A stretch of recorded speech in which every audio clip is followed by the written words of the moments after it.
পড়াশোনার সাথে সংসারের কি সম্পর্ক? তুমি হয়তো একটু বেশি ভেবে ফেলেছ। রুহানি মাথা নিচু করে বলল। আমি স্ত্রী হিসেবে আপনার কাছে এইটুকু আবদার করতে পারি না?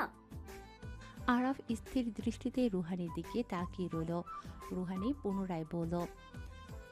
বিয়ের পর স্বামী স্ত্রীর কাছাকাছি থাকা ভালো, আপনার রিজিকেও বরকত আসবে। আরাফ শীতল কণ্ঠে বলল। তোমার সব আবদার পূরণ করার সামর্থ্য আমার হয়নি, তবে তুমি যদি পারো আমার একটা আবদার রাখতে পারো। বলুন না। আমাদের সম্পর্কটাকে আমি এখন শুধু বন্ধুত্বের নাম দিতে চাই। আমি বেশি কিছু আবদার করব না। আমি শুধু চাইবো তুমি সেই সীমাটা লঙ্ঘন করবে না। আপনি কি চান না আমাদের মধ্যে সব স্বাভাবিক হোক? এখন কি সব স্বাভাবিক নেই? রুহানি অস্থির হয়ে বলল। না, নেই। আপনি দূরে দূরে থাকতে চাইছেন, এক বিছানায় ঘুমাতে চাইছেন না, আলমারি আলাদা করে রেখেছেন, পড়াশোনা পাশের রুমে করছেন।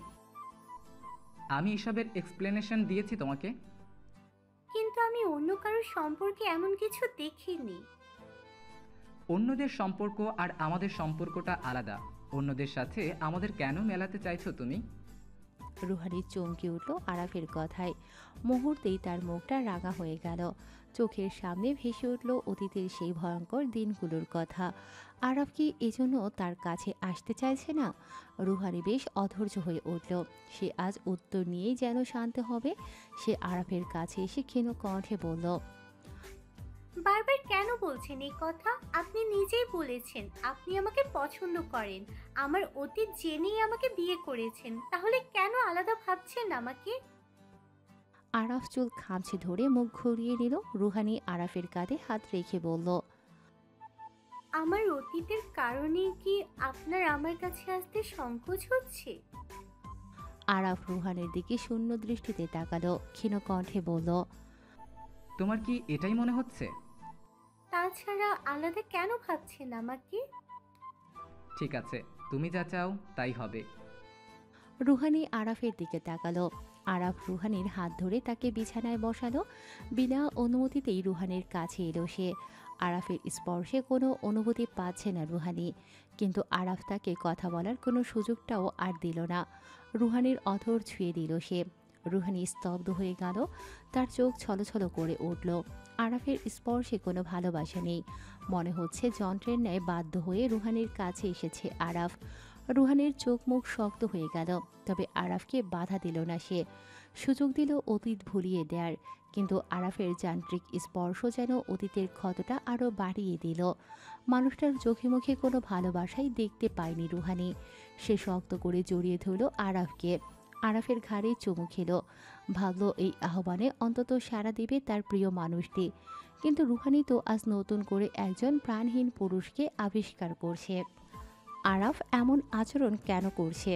সে যদি নির্জীব হতো তবে রুহানি অবাক হতো না, কিন্তু আরাফ তো বেশ চমৎকার মানুষ, হাসি খুশি থাকে, চমৎকারভাবে যত্ন নিতে জানে, তবে রুহানির প্রতি এমন উদাসীন কেন? আরাফ রুহানিকে ছেড়ে সোজা ওয়াশরুমে চলে গেল। রুহানি অন্যপাশ ফিরে মুখ চেপে বেশ কিছুক্ষণ কাঁদল। নিঃশব্দ এই কান্না। অশ্রুগুলো বেশ ভারী, কারণ স্বামী তার স্ত্রীর আবদার বুঝতে পারেনি। যদিও আরাফের স্পর্শে কোনো হিংস্রতা ছিল না, তবে ভালোবাসাও খুঁজে পায়নি রুহানি। রুহানিকে এখন প্রায়ই কাঁদতে দেখা যায়, বিশেষ করে মাঝরাতে। যদিও প্রতি রাতেই আরাফ তার আবদার পূরণ করে যাচ্ছে, তাকে স্পর্শ করছে কিন্তু ভালোবাসে না। খুব যত্ন নিচ্ছে, যা প্রয়োজন সব এনে দিচ্ছে, কিন্তু ভালোবেসে জড়িয়ে ধরছে না।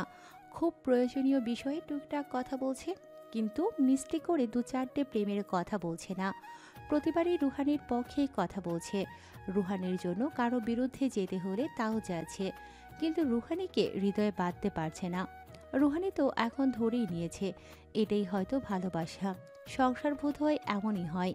নাটক সিনেমায় হয়তো বেশি মশলাযুক্ত ভালোবাসা দেখায়। স্ক্রিনে এসব ভালোবাসা দেখেই তো এক বুক আশা নিয়ে আরাফের কাছে আবদার করেছিল সে, কিন্তু হতাশ হয়েছে রুহানি। মোটর সাইকেল নিয়ে ক্যাম্পাস থেকে বেরোতেই ৬-৭ বছরের একটি মেয়ে তুর্যের চাকার সামনে চলে এলো। তুর্য তড়িঘড়ি করে মোটর সাইকেল ঘুরোতে গিয়ে উল্টো পড়ে গেল। ইভান তার পাশেই ছিল। সে নিজের মোটর সাইকেল থেকে নেমে তুর্যকে ধরে উঠালো। ততক্ষণে আশেপাশের অনেকেই ভিড় জমিয়ে ফেলেছে। বাচ্চা মেয়েটিকে টেনে তুলে সবাই জিজ্ঞেস করতে লাগলো সে ঠিক আছে কিনা। তুর্য উঠে মেয়েটির দিকে এক নজর তাকালো। মেয়েটির চোখে মুখে ভীতি, চুল এলোমেলো হয়ে গেছে। ইভান টেনে দাঁড় করালো তুর্যকে, জিজ্ঞেস করলো। ব্যথাটা পেয়েছিস? তুর্য মাথা নেড়ে বলল। না। বলেই খোঁড়াতে খোঁড়াতে মেয়েটির কাছে গেল। বাচ্চাটির চোখে অশ্রু টলমল করছে। তুর্য তার হাত ধরে তাকে নিজের কাছে টেনে এনে বলল। মা, তুমি বেশি ব্যথা পেয়েছ? আমি তো তোমাকে খেয়াল করিনি। এভাবে কি কেউ রাস্তায় দৌড়াদৌড়ি করে বলো? মেয়েটি এখনো ভয়ার্ত দৃষ্টিতে তাকিয়ে আছে। তুর্য এবার মেয়েটিকে কোলে তুলে নিল। ইভান মেয়েটির মাথায় হাত বুলিয়ে দিয়ে বলল। তুর্য, মেয়েটা দেখতে কেমন, তোর মতো না? তুর্য চোখ ছোট করে ইভানের দিকে তাকালো। তবে ইভান মিথ্যে বলেনি। মেয়েটির চোখ, নাক, মুখের গঠন অনেকটাই তুর্যের সাথে মিল খায়। ইভান হেসে বলল। তোর ফিমেল ভার্সন পাওয়া গেছে। তুই মেয়ে হলে নিশ্চিত এমনই হতি। মেয়েটির গলা শুকিয়ে গেছে। সে ক্ষীণ কণ্ঠে বলল।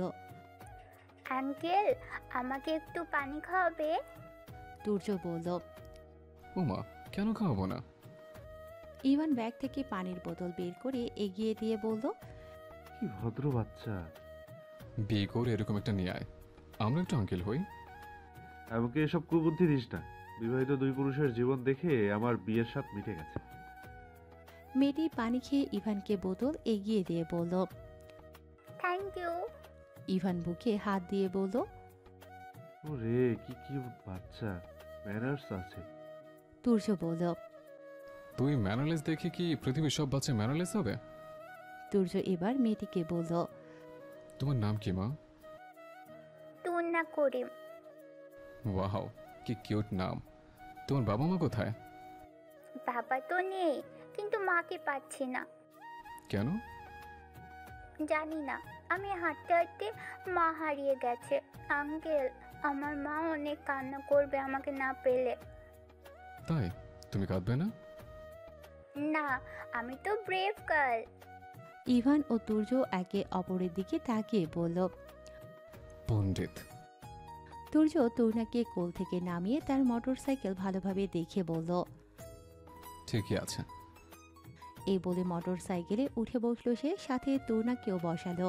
তরুণা বলল। আঙ্কেল, এটা আপনার ভাই? হ্যাঁ। আমি আগে কখনো বাইকে বসিনি। মায়ের ফোনে গেমস খেলেছি, ওখানে আমি পয়েন্ট দিয়ে দুটো বাইক কিনেছি, একটা লাল আর একটা নীল। আচ্ছা, ভালো তো। তোমার তো দেখছি তাহলে দুটো বাইক, আর আমার মাত্র একটা। তরুণার সাথে কথা বলতে বলতে তুর্য চৌধুরী ম্যানশনে চলে এলো। রাস্তায় অবশ্য যেখানে যেখানে তরুণার মাকে পাওয়া যেতে পারে, তরুণার কথা মতো সেই সব জায়গা দিয়েই মোটরসাইকেল ঘুরিয়ে এনেছিল তুর্য। তবে শেষমেশ বাসায় নিয়ে আসতে হলো মেয়েটিকে। তরুণার নাকি বেশ খিদে পেয়েছে। মেয়েটা বেশ মায়া নিয়েই বলেছিল সকালে নাস্তা না করে বেরিয়েছে সে। আজ নাকি স্কুলে যায়নি। মায়ের সাথে নতুন জামা কেনার বায়না ধরেছিল সে। জামা না কিনে দিলে সে নাকি নাস্তা করবে না। মা প্রতিদিন তাকে কথা দিয়েও কথা রাখতে পারে না, তাই সেই এই জেদ করে বসে। কিন্তু এখন তো একদম মাকেই হারিয়ে ফেলেছে। তবে এবার পেটের ক্ষুধায় তার জেদ ধরে রাখতে পারল না তরুণা। তুর্য আর ইভান ভাবল মেয়েটিকে একটু খাওয়া দাওয়া করিয়ে বিকেলে থানায় নিয়ে যাবে। এদিকে তুর্য মেয়েটিকে নিজের বাসায় নিয়ে এলো। তুর্যদের বিশাল ফ্ল্যাটে তার বাবা হায়াত শেখ ও মা মিসেস তাসলিমা খান থাকেন। তুর্যের ছোট একটা বোন ছিল, নাম ছিল তারা শেখ। সে অসুস্থ হয়ে অল্প বয়সে মারা গিয়েছিল। এই ফ্ল্যাটটা হায়াত শেখের একার। নিস্তব্ধ ঘরে হায়াত শেখের ব্যবসায়িক কাগজপত্র হাওয়ার সাথে উড়তে থাকে, আর সেই শব্দ সৃষ্টি করে হাহাকার। তাসলিমা খান পাক্কা রাঁধুনি। বাসায় খাওয়ার কেউ নেই, তবুও তিনি রাঁধেন, রেঁধে তার বান্ধবীদের খাওয়ান।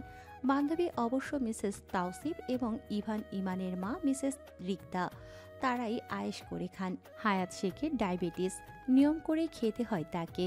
স্ত্রীর রান্না করা লোভনীয় খাবার যখন তখন খেতে পারেন না। অন্যদিকে তুর্য এতদিন মোহাম্মদপুর ছিল বিধায় ঘরটা আরও মৃত হয়ে পড়েছিল। তবে সে ফেরার পর থেকেই টুংটাং গিটারের শব্দে ঘরের নিস্তব্ধতা অনেকখানি কেটে গেছে। বাবার সাথে তুর্যের সম্পর্ক এত ভালো চলছে না। টুকটাক কথাবার্তার বেশি কথা হয় না তাদের। তুর্যের বেপরোয়া জীবনে বাধা দেওয়ার তাদের সম্পর্কের এই অবনতি। সে পড়াশোনা করে একটা চাকরি না ধরে কেন গান নিয়ে ব্যস্ত থাকে, এই অভিযোগ নিয়ে বসে আছেন হায়াত শেখ। তাই তুর্য বাবা থেকে কোনো খরচই নেয় না। এখন তো নিজের ব্যবসা দাঁড় করানোর চেষ্টা করছে সে। তবে আজ হায়াত শেখের মৃত ঘরটি যেন প্রাণ ফিরে পেল তুর্না নামক ছোট্ট অতিথির আগমনে। তাসলিমা খান তুর্নাকে দেখে বলে ফেললেন, আহারে, এটা তো একদম আমার তারার মতো। এটা কার বাচ্চা এনেছিস? ইভান বলল, আন্টি, আমি তো বলছিলামই তুর্যকে, আমার তো একদম তুর্যের মতো মনে হচ্ছে। তুর্য পুরো ঘটনা তাসলিমা খানকে বলতেই তিনি ছেলেকে শাসনের সুরে বললেন। চোখ কপালে রেখে বাইক চালাতে হয়। এরপর তাসলিমা খান যত্নের সাথে তুর্না কোথায় ব্যথা পেয়েছে কিনা দেখতে লাগলেন। তুর্নার খিদে পেয়েছে শুনে প্রবল উৎসাহের সাথে রান্নাঘরে ঢুকে বললেন তাসলিমা খান। তিনি রাঁধছেন আর তুর্না তার পাশে বসে পা দুলিয়ে গল্প করছে। হায়াত শেখও বেশ মনোযোগ দিয়ে তাদের গল্প শুনছে। তুর্য বসার ঘরে বসে আছে। তুর্না একটু পরপর শব্দ করে হাসে। বাচ্চাদের হাসি যেমন ঝংকার তোলে, ঠিক তেমনই ঝংকার ছড়িয়ে পড়েছে পুরো ঘরে। অজানা কারণে তুর্যের মন ভারী হয়ে এলো। আনমনেই ভাবল, এমন একটা মিষ্টি মেয়ে যদি তার হতো, সে রাজ্যের সব সুখ এনে দিত তার রাজকন্যার কাছে। বিকেলে আরাফ, তাহমিদ আর ইমনের সাথে দেখা হয়ে গেল তুর্নার। আরাফ তুর্নার গাল টেনে বলল, মনে হচ্ছে তোরই বাচ্চা, একদম তোর মতো। একই চেহারার মানুষ থাকে, এটা আজ দেখেও নিলাম। তুর্য বলল। আমি ওই মেয়েটাকে দেখে বেশ অবাক হয়েছিলাম। ইমন বলল, মেয়েটার বাবা মাকে দেখলে ভালো হতো। দেখা যাবে তোর মেলায় হারিয়ে যাওয়া ভাই অথবা বোনের মেয়ে। মাকে জিজ্ঞেস করতে হবে, না জেনে আমার যমজ কোনো ভাইতে ছিল কিনা। তাহমিদ বলল, ভাই তুই ভাইরাল চমচ এক পিস থাকলে এতদিনে তোর সাথে যোগাযোগ করতে আসতো। ইমন বলল, তাহমিদ, তুই সিরিয়াস কথা বলেছিস কেন? আমরা তো মজা করছিলাম। তাহমিদ চোখ ছোট করে তাকালো ইমনের দিকে। এদিকে তুর্য থানায় গিয়ে তুর্নার ব্যাপারে জানাতেই তারা জানালো 2-1 ঘন্টা আগে মিসিং রিপোর্ট আর একটা ছবি দিয়ে গেছে এক মধ্যবয়সী নারী। তুর্য ছবি দেখে বলল, হ্যাঁ, এটাই সেই বাচ্চা। ট্রেনা করিম বাইরে আছে। তুর্নার মাকে ফোন করা হলো থানা থেকে। বাতাসের বেগে ছুটে এলো সেই নারী। তুর্য বাইরে দাঁড়িয়েছিল তুর্নাকে নিয়ে। উপমাকে তার দিকে আসতে দেখে ভ্রু কুঁচকাল সে। উপমা হয়তো তাকে খেয়াল করেনি। হঠাৎ তুর্না তুর্যের হাত ছেড়ে সামনে ছুটে গেল, জড়িয়ে ধরল তার মাকে। মা মেয়ের মধুর আলিঙ্গনে তুর্য স্তব্ধ হয়ে দাঁড়িয়ে রইল। পাশে দাঁড়িয়ে থাকা তাহমিদ আর ইভানও বড়সড় ধাক্কা খেল। উপমা তুর্নাকে কোলে নিয়ে সামনে তাকাতেই তুর্যকে দেখে চমকে উঠল। তুর্য উপমার মুখোমুখি দাঁড়িয়ে শীতল কণ্ঠে জিজ্ঞেস করল, ট্রিনার বাবাকে?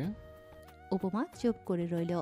ইভান আর তাহমিদ একে অপরের মুখের দিকে তাকালো। ইভান মিনমিনিয়ে বলল, এমন তাজ্জব ঘটনা আমার বন্ধুদের সাথেই কেন ঘটে?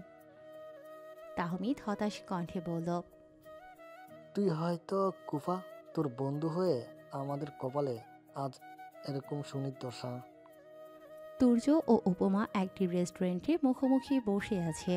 উপমা মলিন দৃষ্টিতে তুর্যের দিকে তাকিয়ে আছে। তুর্য টেবিলের দিকে চোখ জোড়া স্থির রেখেছে। পাশের টেবিলে তুর্নাকে নিয়ে তাহমিদ আর ইভান বসে আছে। তারা খাবার অর্ডার করে গোগ্রাসে গিলছে। তুর্না আজ প্রথম এত মজার মজার খাবার খাচ্ছে। তুর্নার দিকে তাকালো তুর্য, ক্ষীণ কণ্ঠে বলল, আমি সেদিন তোমার কথা বিশ্বাস করিনি। উপমা দীর্ঘশ্বাস ফেলে বলল, এখন হঠাৎ? ও দেখতে আমার মতো হয়েছে। এই জন্যই? তুর্য তাচ্ছিলে সুরে বলল। যে নারী একসাথে দুইটা মানুষের সাথে শুয়ে। উপমা তুর্যকে থামিয়ে দিয়ে বলল, হয়েছে, আপনি থামুন। আমি তবুও ডিএনএ টেস্ট করব। কেন করতে চাচ্ছেন টেস্ট? বিশ্বাস যদি এতই ফাঁক থাকে ফিরে যান। আমি আমার মেয়েকে নিয়ে ভালোই আছি। দেখো, আমি তোমাকে বিশ্বাস করি না। তোমার নষ্টমের ফল বয়ে বেড়ানোর কোনো শখ নেই আমার। কিন্তু ও যদি আমার মেয়ে হয়, তাহলে আমি তোমার মতো মেয়ের সাথে ওকে আটকে থাকতে দেব না। আমার মেয়ে আমার পরিবেশে কখনো বড় হবে না। উপমা ছলো ছলো চোখে তুর্যের দিকে তাকালো। তুর্য উঠে তরুণার হাত ধরে বলল। তোমাকে আমার সাথে যেতে হবে মা। তাহমিদ ভ্রু কুঁচকে বলল। কোথায় যাচ্ছিস? ডিএনএ টেস্ট করাবো। মাথা ঠিক আছে তোর? আমার মাথা ঠিকই আছে, তুই যা জানিস না আমাকে তা জিজ্ঞেস করিস না। আমি এই ছড়ানো বইকে হারে হারে চিনি। তুর্য তরুণাকে নিয়ে বেরিয়ে পড়ল। তাহমিদ উপমাকে বলল। তুমি ওকে ধমকানে না কেন? উপমা ক্ষীণ কণ্ঠে বলল। তুর্য ওনার জায়গায় ঠিকই আছেন। ওনার জানতে হবে বাচ্চাটা ওনার নাকি অন্য কারো। আমি চাই না কোনো সন্দেহ নিয়ে বাবা মেয়ের সম্পর্ক শুরু হোক। আমি সত্যিই চাই তুর্না তার বাবার সাথে থাকুক। তুর্নাকে আমি কখনোই সেই জীবন দিতে পারবো না তার বাবা তাকে যেটা দিতে পারবে। আমি আমার মেয়েকে ভালো স্কুলে পড়াতে পারছি না, ভালো খাওয়াতে পারছি না। অসুস্থ হলে টাকা জোগাড় করতে করতে আরও অসুস্থ হয়ে যায় আমার মেয়েটা। কিন্তু ও তোমাকে সন্দেহ করে, এই কথা বলেছে? ওর সন্দেহ ঠিক। আমি তুর্যকে ঠকিয়েছি, তাই তো আমাকে ছেড়ে দিয়েছিল। এই বলে উপমা বেরিয়ে গেল। আর তাহমিদ অবাক হয়ে দাঁড়িয়ে রইল। ইভান এতক্ষণ বসে বসে তাদের কথা শুনছিল। উপমা চলে যেতেই সে উঠে দাঁড়িয়ে বলল। এত ড্রামা একটা মুভিতেও হয় না যা তোদের সাথে হচ্ছে। তোদের লাইফ নিয়ে সিনেমা বানালে সেই সিনেমা দেখে সবাই তওবা তওবা করে বলবে জীবনে প্রেমের ফাঁদে ফুলকেরও পা মারিয়ে যাব না। বলা তো যায় না কখন কি অ্যাডভেঞ্চার করিয়ে দেয়। রুম অন্ধকার করে বসে আছে আহনাফ। মেঝেতে সিগারেটের প্যাকেট ছড়ানো ছিটানো। সিলিংয়ের দিকে এক দৃষ্টিতে তাকিয়ে আছে সে। চোখের শূন্যতা ছেয়ে গেছে। নিজের ভাগ্যের লিখন মনে করে বিস্তর হাসল আহনাফ। হাসতে হাসতে সিগারেট ধরিয়ে বলল। আমি চাইলেও তোর যোগ্য হতে পারবো না অরু, কিন্তু তোকে কিছু তো একটা দিতে পারবো। আমার পক্ষ থেকে তোর জন্য এই ছোট্ট উপহার। আমার হৃদয় দুয়ারে নামুক আধার। তুই থাকিস দুধে ভাতে, আমার মন ভেঙে যাক কি আসে যায় তাতে। তোর কখনো সময় না হোক আমাকে ভাবার, তোর স্মৃতিতে আমি ছাই হলে হই। তোর চোখে না নামুক জল, আমি আলো হই আর আধার। তুই আমার ছিলি কই? আজ ধরায় বেশ তো জ্বলছে আলো, আমাকেই ঢেকে রেখেছে রাত নিকষ কালো। প্রেয়সী যেখানে স্বপ্ন, আমি কাকে করছি প্রশ্ন? যেই পথ তোর বাড়ি যায়, আমি যদি সেই পথ খুঁজেই না পাই, দোষটা আমি দেব কার? সেই উদাসীন প্রেমিকার নাকি আমার? আমার ভালোবাসা বুঝবি আর কোথায়? হয়তো আমারই ফাঁক ছিল খুব, কিন্তু আমি যে মরেছি তোর কথায়। ভাবি না আমাকে হারিয়ে একটুখানি সুখ, কে পেরেছে সুখী হতে ভালোবাসা হারিয়ে? তবু আমি চাইব সব সুখ তোর কপালে নামুক, আমার হৃদয়ে পা মারিয়ে। আহনাফের হাসির শব্দ ছড়িয়ে পড়ল পুরো ঘরে। এক ভয়ঙ্কর যন্ত্রণাদায়ক হাসি। চার দেয়ালেই আটকা পড়ে গেল সেই আক্ষেপ। কলিং বেলের শব্দ শুনে রুম থেকে বেরিয়ে এলো অরুণিকা। শাহবাজ খান দরজা খুলে দিয়েছেন। তাকে একটি বাদামি খাম এগিয়ে দিয়ে চলে গেল এক আগন্তুক। শাহবাজ খান খামটি হাতে নিয়ে অরুণিকার দিকে তাকালেন। অজানা কারণেই অরুণিকার পা কাঁপছে। শাহবাজ খান বললেন। তোমার জন্য এসেছে। অরুণিকা খামটি হাতে নিল। গলা শুকিয়ে গেছে তার। অজানা কারণেই অশ্রু ভিড় করতে লাগলো চোখে। যেই খাম আসার কারণেই তার অজানা, সেই খামটি দেখেই এত বিষণ্ণতা কেন পুরো হৃদয়ে ছড়িয়ে পড়েছে? অরুণিকা যা ভেবেছিল তাই হয়েছে। আহনাফ ডিভোর্স লেটার পাঠিয়েছে। অরুণিকা শাহবাজ খানের দিকে এক নজর তাকিয়ে চলে গেল রুমে। দরজা আটকে কাগজটির দিকে আবার তাকালো। বুকটা ভারী ভারী লাগছে তার। মেঝেতে বসে পড়ল সে। বুকে হাত দিয়ে কাপা কণ্ঠে বলল। আমি তো ভালো নেই আহনাফ, আমি তো সুখী হতে পারিনি। আমি তো কোনো শান্তি পাচ্ছি না। এইটা সেই সুখ ছিল না। আমি নিজেই জানি না আমি কি চাই, কিন্তু এটা তো চাইনি। অরুণিকা পরক্ষণে নিজের চোখ মুছে বলল। এটাই তো চেয়েছিলাম আমি এতদিন, এটাই তো চেয়েছি। তবুও শান্তি পাচ্ছি না, আমি একটু শান্তি পাচ্ছি না। অরুণিকা কাগজটি দুমড়ে মুচড়ে দূরে ফেলে দিল। কাগজটি ঢিল খেয়ে দেয়ালের সাথে ধাক্কা খেয়ে মাটিতে আছড়ে পড়ল। অরুণিকা বুকে হাত রেখে মেঝেতে শুয়ে কাঁদতে লাগলো আর ফুপিয়ে ফুপিয়ে বলল। আমার মন গড়ার দায়িত্ব নিয়ে কেউ আসেনি। আমাকে এত আঘাত করার পর কেউ আসেনি আমাকে একটু সান্ত্বনা দিতে। আমি অভাগী। এত আলোর মাঝে থেকেও ভেতরটা বিরান, শূন্য, অন্ধকার। সুখী হওয়া তো স্বপ্ন ছিল। স্বপ্ন কেন বলছি, সেটা তো দুঃস্বপ্ন ছিল। আমি যাকেই ভালোবাসি সেই আমাকে ঠকায়। ভালোবাসা ছাড়া কি কেউ বাঁচে না? আমি তো বেঁচে আছি। শ্বাস নিচ্ছি, অথচ মনে হচ্ছে সেই শ্বাসটাই বেশ ভারী, বেরিয়েও আসতে চাইছে না। আবার